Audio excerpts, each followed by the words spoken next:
Good afternoon and welcome to another Info Cebu update. Karong hapon na di ata sa barangay Pardo Poblasyon, bukid sa Pardo Poblasyon.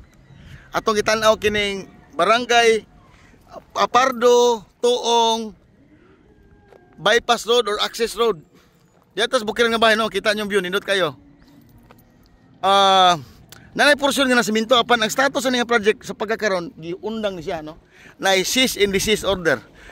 Karon patakan ni. Mangutan nata. Boss, gutan nata boss. Asa lang yung house ning dala na? Nara sa mabaw. Taga diha ka? Ana ka? So wa pa ni kalusan ito boss. Diha ra kita man. Diha ra gid taman diha, unahan. Sige dito may mabaw to na. Anay mga balay dito. Mga pila kilometro nang dala ni nanay. Duha na, pero kanira siya may porsyona nga simento pa lang. Nahunong man nila no? Asan ta ni sa lusot? Opo kakibaw. Nalagay yan na, sige boss. Amping boss, kuwara ba? Dangog. Langro ba kayo dito? Gilok steel. Okay. So, for now, na-cease and desist order. Gipahunong ni siya project. Masib ba kayo? Kita nyo ang kuano? Ang slope protection. Ang kaning, bukid ba? So, a brief background lang. Kanang tuong, kaniadtong sa una pang panahon, part na siya sa lungsod sa Pardo. Because Pardo was once a town by itself. No? Before it was merged into the town of Cebu, which eventually became Cebu City. Kauban sa San Nicolas, sa Talamban, o sa Mabulo. So, ang Pardo karon, no, nahimo na lang siya, nabuak-buak na into several barangays. Barangay Bulacau Pardo, Kinasangan Pardo, apil ni Tuong Pardo, Poblasyon Pardo, Kiyot Pardo, Kugon Pardo, no, Bulacau, Inayawan. Did I miss it? Bulacau mo na siya, no? Inayawan kana. Kinasangan, Kiyot. Basak Pardo pa, napay usa. Kana. So, nindot ra ba diri oh? Kuan siya, 2 lanes on each direction, unya napay sidewalk.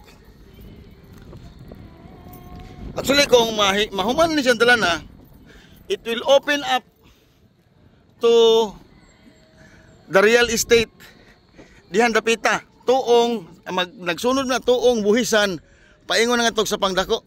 Or muliko ka paingon punta Prinsesa. Apan, most of that area, a big part of that area is considered as kaning watershed.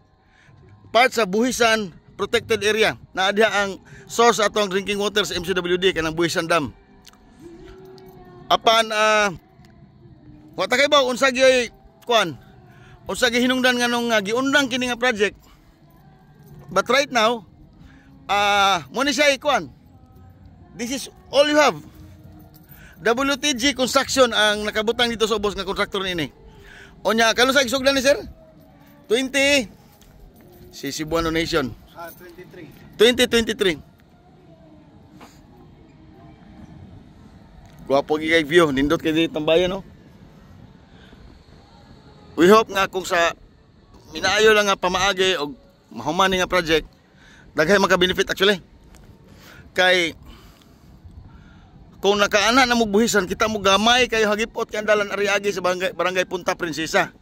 Dili na ni balapad kayo. By the way, the actual location ani kanang atbang, that's Alta Vista Golf Course kanang ipukot ay. Part na siya sa golf course dia. To mga dagkong balay dito ay sa Alta Vista.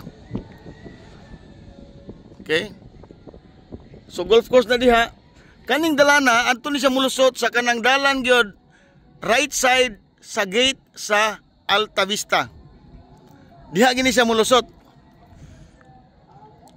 No, nya pag abot dire, medyo apike pa dito, panaway din tingali, pero pag abot dire lapad na siya. Gani diya lagi portion mga 100 meters. Mga 100 meters ni siya kung masayap nga simentado no.